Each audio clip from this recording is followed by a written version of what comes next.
Welcome to It Is Real with Jordan and Demi. I'm Demi. We have Jordan here. And today, our guest is Cory Wade. Okay. This is insane. I met Cory on a shoot we did, and we immediately hit it off. And Cory has the biggest personality on the planet. He's a freaking talented singer, and you may recognize him from America's Next Top Model. So, we're going to talk about everything today. How are you, Cory? Oh my goodness. Oh, I'm doing so good. No complaints over here. Are you good, babes? You look amazing. What is this? What is a choker? Oh, what? What do you mean? This whole thing? Where is it from? It's just a simple, casual 1 p.m. choker for your nerve. I actually got it at Search and Destroy on St. Mark's back when we were able to, traipse through the city pre-coronavirus. And yeah. That place actually closed down. No. Right? No. This is news to me. That is a historic landmark and the end of a legacy, if that's true. I might be tripping, actually. But anyway. You could be right, though. I mean, it's been hard for a lot of small businesses, seriously. So I wouldn't be surprised. And how have you been during all this? Like, what's going on? Tell us the updates with Jordan. Okay. Well, I've been making do. I got to be honest. I don't have much to complain about. For me, comparatively, when I hear other people's stories, I haven't had that difficult of a time. I'm making my art at home. I have the means to do that. I'm very fortunate to have a home studio that I can make music out of, to be able to shoot photography whenever I want to. And I even took up like digital animation, not animation. I want to animate, but I'm doing like illustrations. So I'm like learning new trades and learning new artistic mediums. And it's been really crazy. My boyfriend, I should tell you, who I live with, is a healthcare worker on the front lines and has been working a pharmacy. Yeah, in the midst of all of this. So he's like smack dab in the middle of Manhattan, and he's actually administering the vaccine too. So that's kind of crazy. And that has my like anxiety at extremely high levels. But he's has your boyfriend been vaccinated? He has. I have not though. So partners don't get to jump the line. No, that wouldn't be fair. That would be kind of messed up. Yeah. Any symptoms from the vaccine? How is it going for him? For him, yeah, he actually did have some symptoms. He described it as if it was like a hangover, like he had just had, like his immune system was going through. I guess it was just like an immuno hangover, because what it does is it like puts your body into like a shock state, and your cells, I don't know anything about science or like bodies or what's happening to us when the vaccine enters our body, but apparently it was taxing for him. And he's good now though. It was like 2 days that he felt kind of drowsy and a little bit out of it. Wait, I actually wanted to talk about specifically Trey. Shout out Trey. I'm Yes. a stalker. But you guys are like, you seem to be a match made in heaven. Like, can you tell us a story about, what's this story? I know we spoke about it when I met you, but. Oh, well, yeah, no, Trey's amazing. I'm very lucky to have found him, especially, to be able to share this crazy coronafied time with somebody. I'm very grateful for that. But we met 2 years ago, a little over 2 years ago. Yeah, we've been official for 2 years, but I think that we met before then. He DM'd me, like, plain and simple. He was Instagram stalking me, and he slid on in, and I was receptive of that at the time. I don't know. Oh my goodness. Was it love at first sight? Did you know? No, I didn't. I was like very active in the dating scene, and I was very serious about finding love, but I didn't know if I believed in it at that time, because in the queer dating sounds like scene, a song, Cory. That sounds. I wanted to be in love, but I didn't know if I believed in it. That's a great lyric right there. Yeah, I'm sure somebody's written that somewhere. I'm pretty sure. It sounds like a Diane Warren lyric. Well, it's also it's like that song. And then I saw her face. Now I'm a believer. You know what I mean? Yeah. Like, it takes that moment, that serendipitous, that synchronization for, I think, a lot of us, especially like, I don't know. I'm an artist who's like always very like apt to singing and talking about like the negative things in life, and like it takes like something magical to make me believe in the power of love, I guess. I've gone in and out of believing. I'm very much in a mode in which I believe in love right now. How does that affect like when you're writing songs? Because there's so many songs written out of romantic strife and breakups and horrible heartache, and like it kind of like how does it affect like your music process when you don't have that, you know, that heartache to draw off of? Yeah, you know what? I'll still write like really, really deep and dark music because there's a lot to kind of cry about these days. And I think that is, you know, our pain is shared now more than ever. So yeah, like whenever I'm writing, I always find myself going to like larger world issues. Also, I gotta say, like being in a queer relationship, it's not 100% like, you know, yes, I'm very blessed to have found somebody, but like still when we're walking down the street, we don't have the luxury that a lot of straight couples do, just like to be able to hold hands without having to watch our backs. And like we've had a few run-ins where people have felt compelled to like insert themselves into like just us trying to be ourselves. So I've written quite a few songs about that that I'm excited to share. I've been working, you know, really hard on figuring out what it is I want to say through my music, because you're right. It used to come from like heartache and relationships and pain and like all of that. But now it's almost as if like I've broadened what I can write about because I can step outside of myself and like my, you know, my relationship dramas and talk about the real world, you know? Yeah. And what your latest single, the last thing, it's at least in your Spotify, is the Dreaming on the Dance Floor, which is a really great song. In fact, I was just thinking like it'd be cool if you like had a button in your room and you hit the button and like that song starts playing and lights start flashing, and then you hit the button again and it's like nothing ever happened, you know, like one of those kind of deals. It should be like that that was easy button. Yeah. Yeah, exactly. With the wonderful Rena. And I actually know Rena, we've actually been discussing some video photo projects and stuff. And I told Rena that you were going to be on the show, and they were like, oh, Cory is the sweetest person, the greatest person. So shout out Rena. And For real. so far, yeah. So do you like, and that's like a very much like a straight up, like, you know, club. That's like a house song. That's like, I'm on Miami Beach at 3 a.m. kind of song. Is that the kind of music you're leaning towards now? Is it more in the house EDM side, or what else do you got going on? No, I'm still very much into acoustic soul. That's where I go. That's where I naturally, you know, that's where I thrive. But Rena is an amazing dance producer. Yeah, that was kind of a one-off, kind of like a. It was. Project. I mean, I've done dance music before, but now more than ever, I feel like there's such a need for it, because we really are not going to be able to share each other's energy in a open space, like on a dance floor. We're not going to be able to do that for quite some time. So like we wanted to speak to that, you know, because a lot of us are missing out on that. That's what Dreaming on the Dance Floor was about. I mean, we wanted to create that vibe as if you could, like, you know, bring the club into your living room if you wanted to. That was the mission. Yeah. Well, mission accomplished. Thank you. I'm glad you like it, for real. Cory, okay, so here's the thing. I recognize you. I'll never forget. I know. I was like, I know this guy. I just can't remember from where I know him from. And I'm like, I'm tripping when I saw you at the shoot. And then I'm like, oh my God, America's Next Top Model. But I tell you, during coronavirus, I watched every single episode of every single season on freaking Hulu. Demi's dead ass. I went to her house and like she had America's Top Model like playing like from like cycle 4. She was like going back. Yeah. Back. And that was probably my 4th time seeing it. I'm obsessed with America's Next Top Model, Tyra. Can you just tell me about that experience, how it was for you? Tell me about Tyra.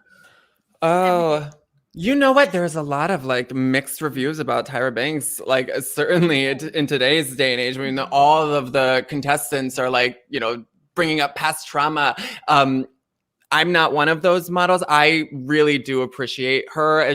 For all intents and purposes, she's always been like a positive influence in my life.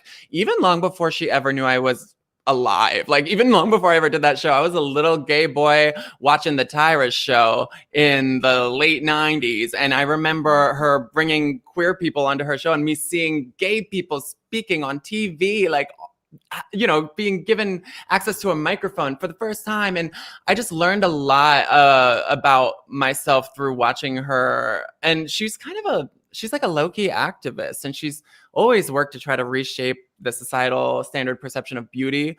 Yeah, she's had missteps, but I'm telling you, she is the first person, knowing her, who would own up to them, like, and apologize and be like, whoa, yeah, I've grown through this. And in the 90s, you know, we were looking at things differently. And anyway, I loved it. What about you, Demi? You're like you're like a successful model. Like if you ever wanted to do that, I'm sure you could. Like, I feel like you're far and beyond like what a lot of ANTM contestants have achieved. Oh my That's God. that's what this is for. And I'm sorry to speak for you, Demi, but that's one thing we talk about in our meetings is that Demi wants to expand her entertainment, her footprint all over the different genres of entertainment. And I want to be like Oprah.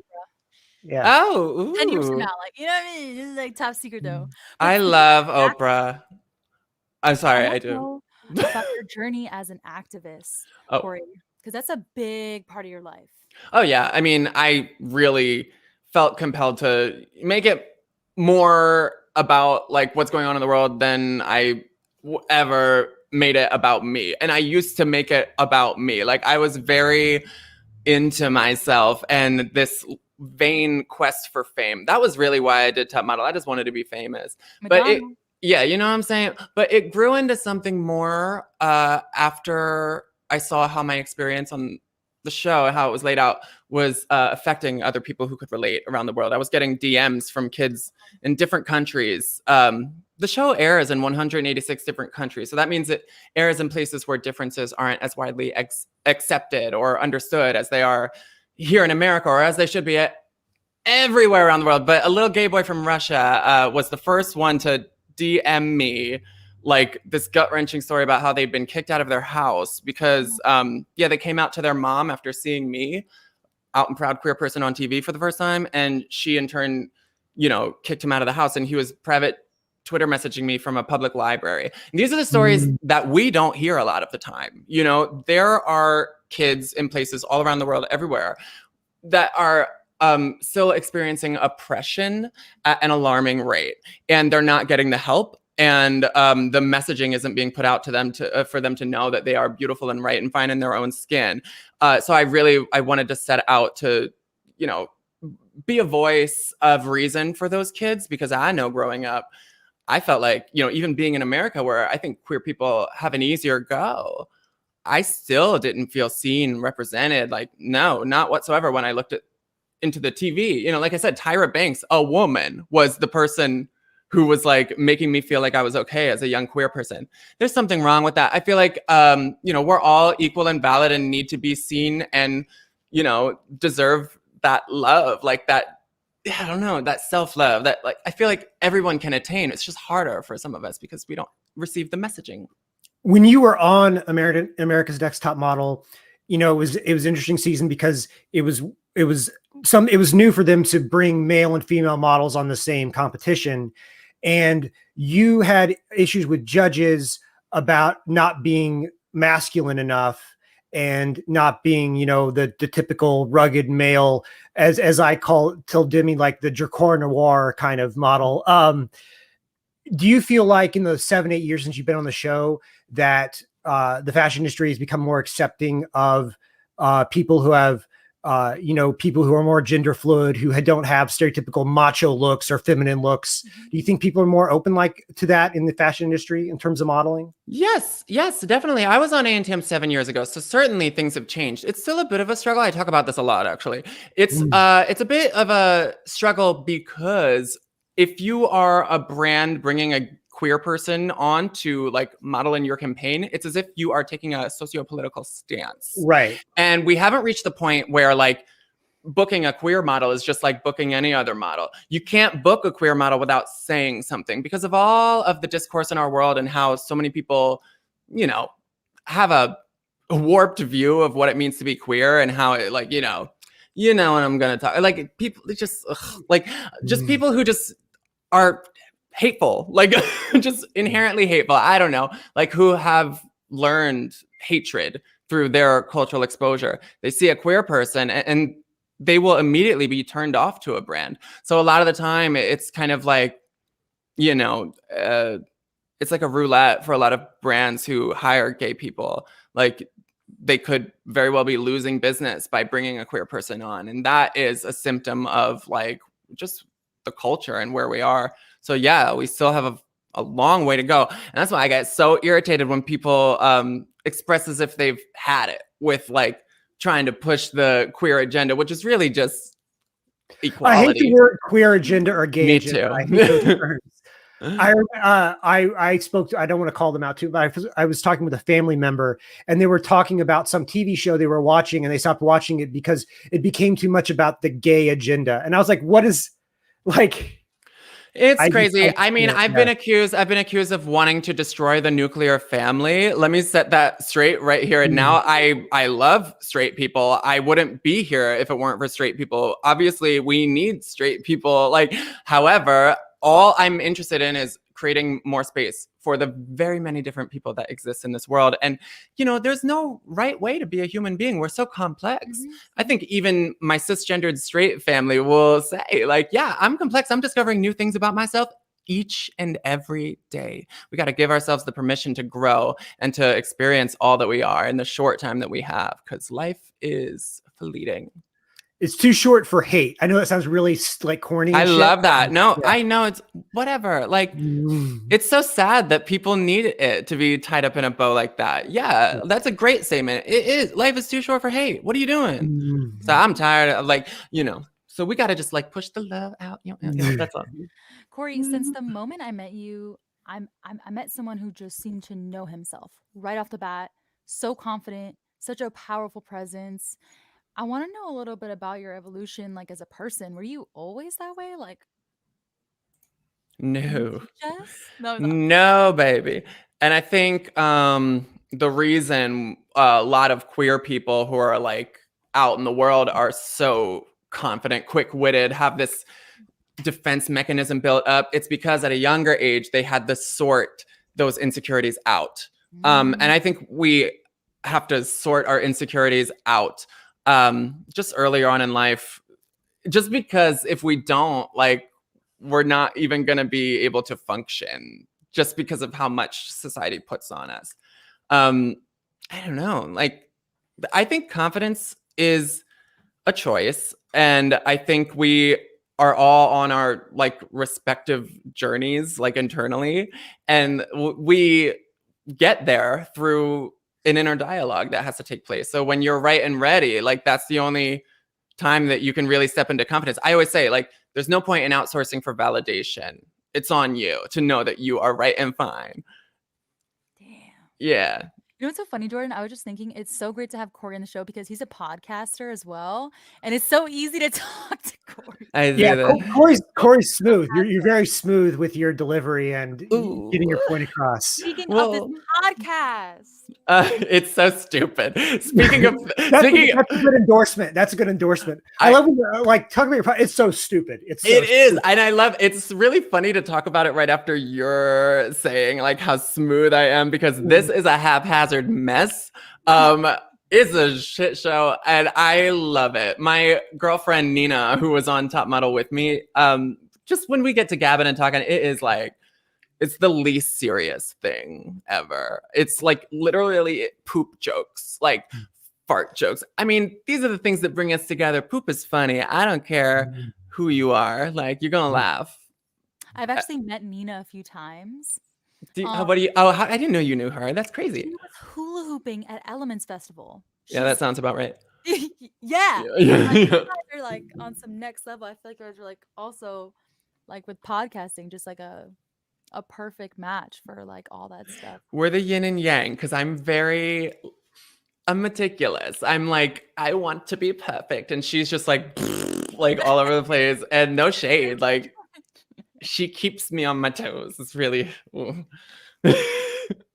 Demi and I definitely have a difference in everything about us is different. Yeah. He said everything about us is different. Pretty much. Cory, you've talked about how much Americans, I don't want to keep drumming this beat over and over again. But I do want to ask about the actual like experience in terms of like what your favorite memory was. Like besides, like I know you got some mentorship from Tyra, and it was good to like get on camera. And I know that you worked through some issues and kind of like it kind of formed you. But what do you take away in terms of like your favorite memories, the things you kind of cherish from your time on the show? Oh, so many things. Yeah, for all of the negative stuff that I had to endure, I will always say that the good outweighed the bad. And Bali comes to mind. You know, we got to travel to Bali and do the second half of filming, in this beautiful location. And there was this one day in particular where I got to model a sarong, and it was like made by this amazing designer who happened to be queer and really liked seeing me in the fluid expression of my gender and wanted me to like go femme. And that was an empowering moment in a beautiful place. The photo is stunning. It's like my favorite. Yeah, that day was just amazing. Ugh. It was like life in Technicolor. I don't know. That's one thing about those shows, regardless of what reality show you're on, like the locations you get to go to, it's just like crazy. I worked a little bit on behind the scenes of last season of Project Runway, and when they did the thing at the vessel where they had the models go walk down the steps of the vessel and just like stuff like that, because they've done these shows so many seasons, they have to get creative. So as the contestants get to benefit from that, Mm-hmm.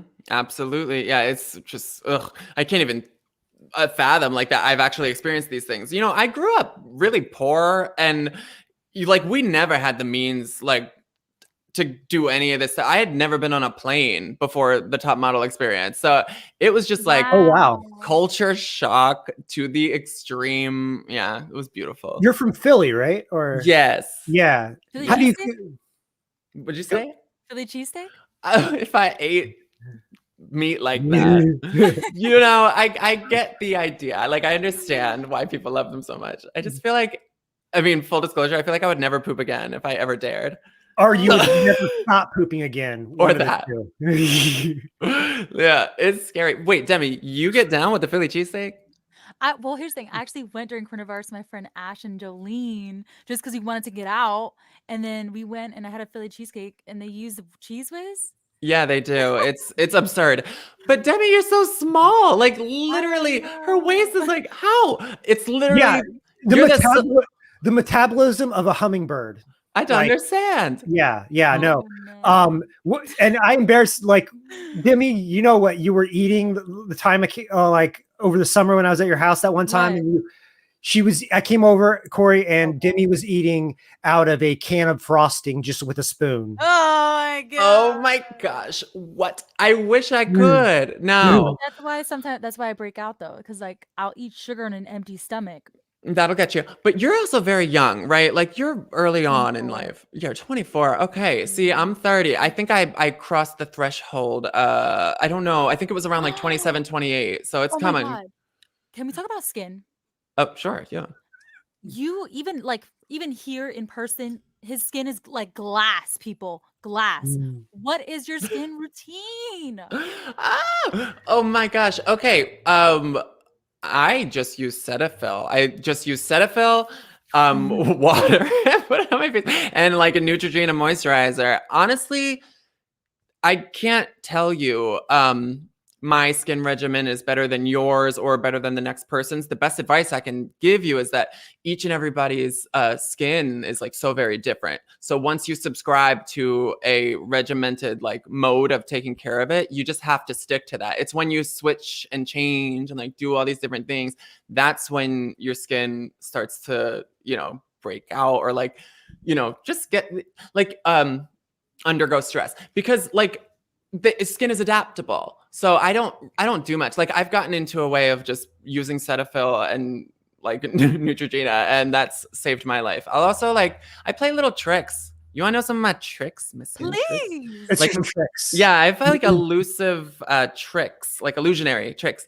I'll just take a dab of Vaseline and put it on the highlight, like to where you can't even see it. And then you look a little bit like I don't know, like you look more like vibrant. There's a sheen. There's a sheen. There's a sheen. Summer glow. There's life. In the summer winter. glow. Whatever you want it to be. Yeah, just a little glisten. I'm doing it right now, actually. And then I like to put like reds and browns around my eyes to give them more like intense definition, but you don't have to. It's whatever you want. Some That makes depth, the some blue like pop. what not texture, but some like some depth. Yeah. So my issue as a guy, I have, well, really this is universal, but I have bags under my eyes. I've had them since I was a kid. I naturally, even if I'm if not tired, I've always there's pictures of me when I was 5 years old. I had bags under my eyes. So what's your fix for Jordan, that? you go to bed at like 4 a.m. though. I do go to bed at 4 a.m. Well, that's the thing. Like, I don't know. I feel like the more of like a concave look, like around the eyes. It's actually a natural look that, for whatever reason, in our societal like expectation of beauty and how it's been built up, we see that as like, oh, that is not desirable. That's not what we want. But there's so many people who have just like a deeper set eye. And yeah, there are tricks to like fool people into, you know, seeing it a different way. But it doesn't mean that it's like wrong to have bags under your eyes, you know? But like the cold spoons is a thing. They actually sell like eye masks that are just, you know, if you've ever seen like a sheet mask that you can get at a Walgreens or whatever, they have them just for the eye. They like hydrate the eye. You know what I do? I'll take a Q-tip and put it into like an oil, like a face oil, and just dab it into like the creases and wrinkles and lines around my eyes, and then go to bed. And I wake up and I'm more like my eyes are. And then, you know, obviously, like you can wear makeup. I want you to know, like, I know you, if you think that like you need to be apprehensive because of your maleness, that I want to just like obliterate right now. You know, makeup is a contrived additive. It really is unnatural for all of us. We weren't meant to have this shit slathered on our faces. It breaks us out. That's your first indicator that it's unnatural. So if you want to play with it, my dude, you are allowed. You're more than welcome. Chances are no one's ever even going to know. How do you feel about that? There's like a whole industry of male skincare products and then female skincare products. But do you think it's bullshit, or do you think that like men and women do have different skin? I guess I don't know. How do you feel about that? Well, okay.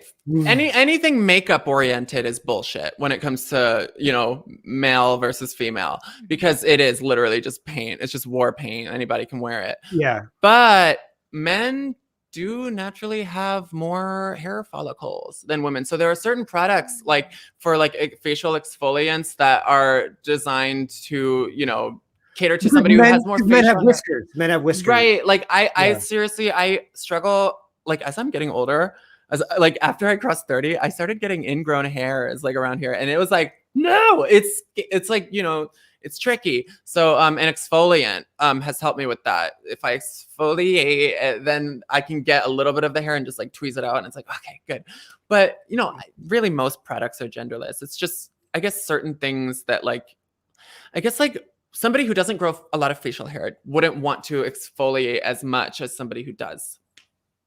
Okay. That's helpful. It's weird 'cause I have a beard and like, you know, I have very dry skin and very, it gets red and patchy and stuff. Mm-hmm. Yeah. Okay, this is really helpful. Like usually when Demi does a skincare section, I'm just like, okay, but now I'm like, all right, but tell me the down and dirty. Yeah, it is for everybody. I'm sure a lot of the tips Demi gave do transcend. Yeah, you. Oh, yeah, I do absolutely. transcend gender. I mean, if you have, I mean, I haven't been here. Like, yeah. I don't know.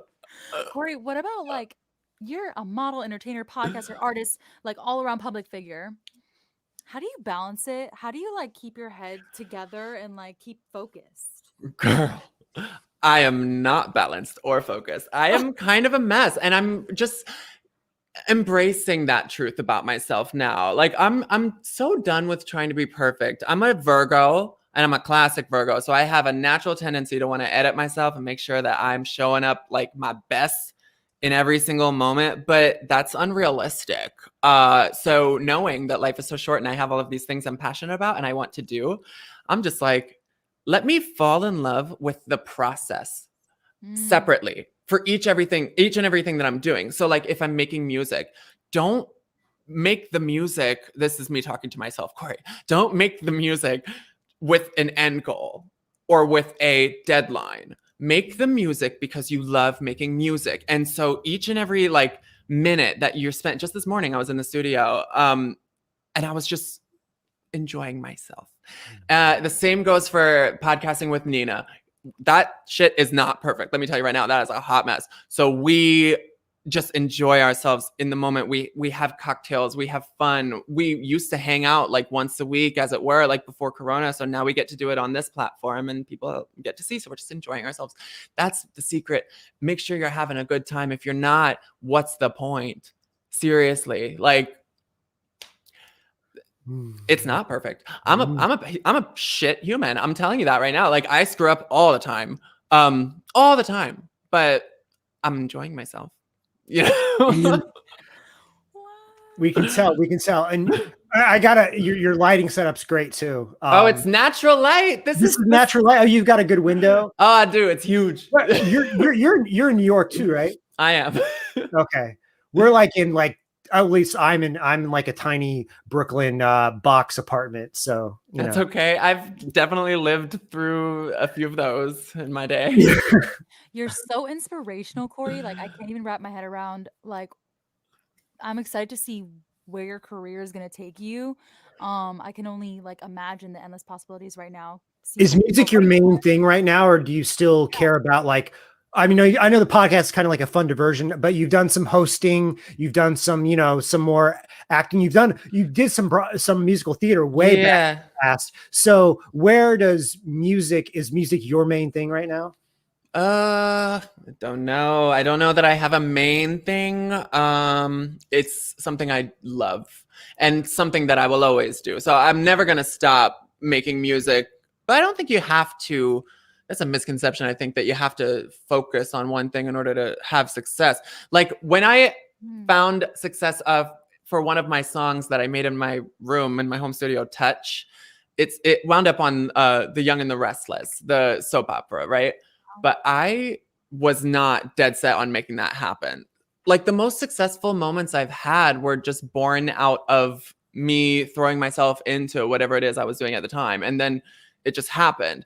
It's funny though, because the stuff that like you work really hard on, a lot of the time you set yourself up for disappointment because it didn't turn out to be what you maybe hoped it could have been. I also, this is crazy to talk about right now, but I did just book a New York Fashion Week show, and I just modeled for the Pride campaign as well. So there's things happening in my modeling life, even though I don't know if that's the safest thing because of Corona. Like I'm risking my health out in the world of fashion as well too, because I need to make my money, and the $600 that the government gave me wasn't enough. But yeah. Well, let me ask you about your modeling a little bit, because you're on Next Top Model. You were in your early 20s. Now you're 30. Do you feel kind of excited about, because as a model, regardless of gender, you kind of have these two stages. Now you do the young, hot, sexy thing. And now that you get in your 30s, you can be more of like an adult, like be more in adult campaigns. Yeah, that's what they say. That's what they say. Do you not see that to be true? Do you not look forward to like when you get to be like the guy? Because like you think about like, say, for example, a razor commercial. When they have a person in a razor commercial, they're like a 40-year-old man, right? Right. So like, do you see yourself looking forward to those types of adult opportunities, or is it like bullshit? Cory Wade for Gillette Fusion. I don't see it happening. This is another one. Like if Gillette hires an openly queer model, Cory Wade. Well, I mean, that'd be great if it was me, but I'm just saying, if they do that, they have not yet. They have not had like an openly queer spokesperson for Gillette or like any of those, like, shaving your face campaigns. Yeah. Think about what that does to the sociopolitics of the Midwest. they see that on the TV and they're probably like, oh no, I'm not buying that, boycott. Yeah, because You know? we all know that gay dudes don't have whiskers. Yeah, it's so weird. So anyway, I don't really know. I don't see myself fitting in like into like the standard adult. I don't know. I look at older queer people like RuPaul Charles and like Billy Porter. And these are the people that I'm like, you know what? I would love to be doing what they're doing. I feel like they are, they've stepped into their own. I could see myself being more of like just an older, just unapologetically fabulous queer person, like teaching the kids about truth and love and yeah. Yeah. So here's the question. If you could host a TV show, like a talk show, what would the format be? Would you want to do like a late night show, a daytime show, a self-help kind of Dr. Phil thing? Like where would you fall? Oh, this is really good. Okay, I have a lot of ideas. One idea is just to have a daytime show because I think queerness needs to be seen in the light of day.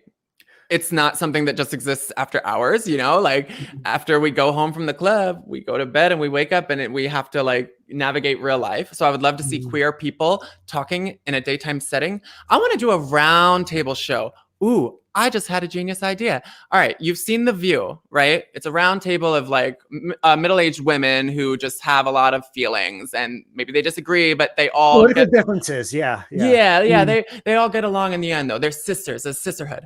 I would love to have a round table show called The Q.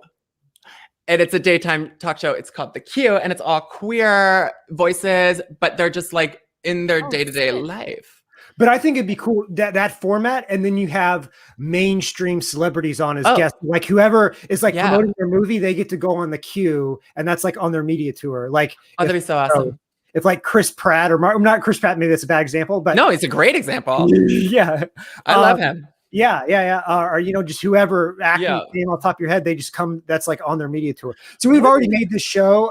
Cory's already made this show. So if any TV producers are watching or listening, just pick it up. Just come on. You know what? You put me on the spot there. I don't know. I would probably think. What'd you say? I could see you actually like on some the Tyra show types wave. I could see you having your own show, holding the cards with your logo on it, holding like the cards with your logo. Oh shit! On the back. Yeah. No, wait, that's actually. Have you ever thought about that? Like actually, like. No, I felt like. And this is just me like putting shit on myself. It's probably not true. But I always felt like maybe I needed to get on TV in some other respect one more time for people to really know who I am, for something to be watchable like that. I don't know though. Like I'm just kind of living. Oprah though. Oprah went from like newscasting. Yeah. I love that you bring up Oprah. I love that you love Oprah. That's probably where we meet, Demi, because Oprah's been a really big influence in my life too. My favorite Oprah quote actually is, there's no such thing as failure because that thing that we call failure is only there to get us back on our destined path. And also Oprah's completely self-made, up from nothing kind of person too. Yeah. Absolutely. That quote, I think it speaks to her story trajectory. And I think it's true for all of us. Like we all get so hell bent on what didn't work out and we kill ourselves over it. But in truth, like that thing was never for you. The universe just didn't have that for you. And you're being guided to where you're meant to be. And it's going to be beautiful. And it's where you're supposed to be. Absolutely. So. All right, Cory, we have to end it here. Thank you so much for being on our show. Oh my God. We've had a great time with you today. It's been a pleasure. For real. Y'all are awesome. All right. We will talk to you later, Cory. Okay. Bye. Bye. All right, Demi, that was fun. I love Cory Wade. Oh my God. I feel like I've been reborn today. Like he's given just us so much insight on just important topics. That was awesome. Yeah. It was a lot of fun today. Thank you for joining us on It's Real with Jordan and Demi. We will be back on Friday afternoon with Cade. You can find me on Instagram at Jordan Edwards Studio, and you can find Demi on Instagram at Demi_Ramos. Thank you for listening, and we will talk to you later.